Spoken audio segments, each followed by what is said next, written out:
Every morning, a young bride was carried out of the palace, dead. No trial, no mercy, no mistake. By nightfall, the king would choose another virgin. By dawn, she would be gone. This happened again, and again, and again, until one woman walked into the palace, not to survive, but to stop it forever. Imagine a palace glowing under the stars, tall golden towers, jasmine gardens breathing sweetness into the night, fountains whispering softly, as if trying not to wake the dead. Once, this palace was a place of celebration. Now it feels like a tomb. Every evening, a new bride enters the king's chamber. Every morning, her lifeless body is carried out. The city lives in terror. Mothers hide their daughters. Noble families flee. Laughter disappears from the streets. King Shahryar rules a vast empire of deserts, cities, and unimaginable wealth. He is powerful, untouchable, feared. Once he loved deeply, until one night, returning early from a journey, he finds his queen in the arms of a kitchen slave. The betrayal crushes him like a storm. All women are treacherous, he swears, and from that wound a decree is born. Every night, a virgin bride. By morning, execution. No mercy. The Grand Vizier must find the girls, first the poor, then the noble, until the city begins to empty. One night, the Vizier weeps for his own daughters, and then Scheherazade speaks. "Father," she says calmly, "marry me to the king." He begs, he cries, but she is unmoved. This is not suicide, she tells him. This is strategy. That evening, Scheherazade visits her mother in a quiet chamber lit by a single lamp. Her mother has lived long enough in the shadows of the court to know one truth. Palaces are ruled not by force, but by understanding. She pulls her daughter close. "My child," she whispers, "stories will catch him, but wisdom will keep you alive." And she gives her 4 rules, not as commands, but as secrets. "Be like water," she says.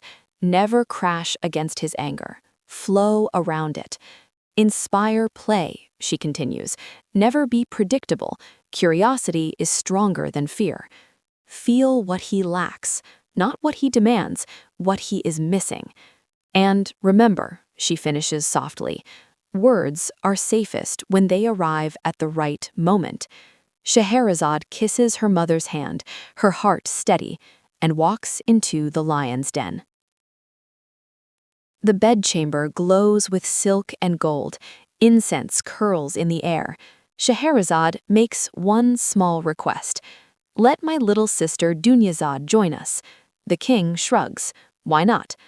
As the night deepens, Dunyazad whispers, "Sister, before dawn takes the night, tell us one of your tales." Scheherazade begins.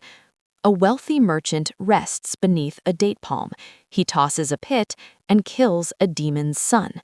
From the earth erupts a roaring jinni. At dawn, you die. The merchant begs for 1 year to say goodbye to his family. The jinni agrees. The merchant returns home, divides his fortune among his 3 sons. The eldest gives an apple that heals any illness. The second offers a cucumber that reveals truth. The third offers something else. Dawn creeps in. Scheherazade's voice softens. "And tomorrow night, my lord, you will learn what the 3rd son gave and what happened next." Silence. The king sits upright. "Tomorrow," he commands. Execution postponed. Night after night, Scheherazade continues. A fisherman who frees a jinni and is nearly killed for it. A porter who enters a house of women with forbidden rules. Princes turned to beasts. Wives betrayed. Mercy rewarded. Stories inside stories. Mirrors hidden in myth.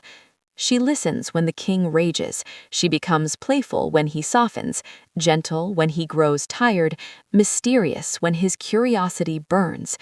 Always stopping at dawn, always leaving him wanting more. Weeks turn to months. The executions quietly stop. No announcement, they are simply forgotten. And the king, once made of stone, begins to wait for night, not to kill, but to listen. On the 1001st morning, dawn rises. No guards enter, no executioner arrives. The king kneels. "Stay," he says.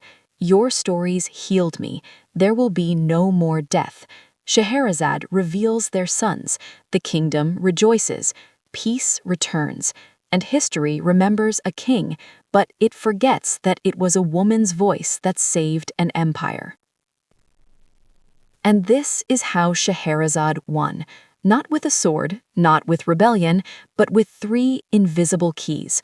The first was attention. She never gave the whole story away. She offered only a taste and let desire do the rest. The second was bond. She did not fight the king's darkness. She stepped inside it and showed him himself. The third was context. She knew when a story should arrive like bread, when like wine, and when like a blade wrapped in silk. And every night she asked herself, is this safe enough to hear, useful enough to change him, beautiful enough to remember?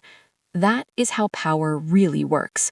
And if you think harems were only about beauty, wait until you hear what happened behind the doors of Topkapi, where women ruled through whispers, sons, alliances, and stories. If tales of hidden female power grip you, subscribe. And now, good night.